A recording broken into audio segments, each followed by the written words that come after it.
Hi everyone, welcome back to our channel. So today in this video I'm going to show you how to make internet in Infinite Craft. So let's get into the video. So open up Infinite Craft.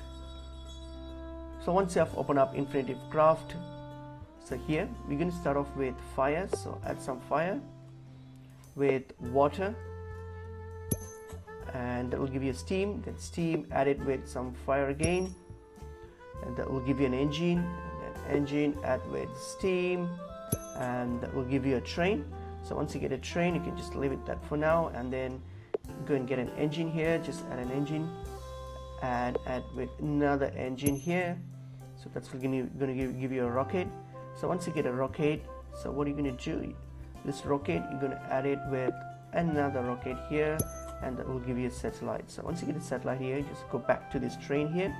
This train, add it with a rocket. So that will give you a bullet train. So once you get a bullet train, this bullet train will be added with this satellite here, and that will give you an internet, and that's pretty much it is. Hope this video was helpful. I will see you in another video. Thank you.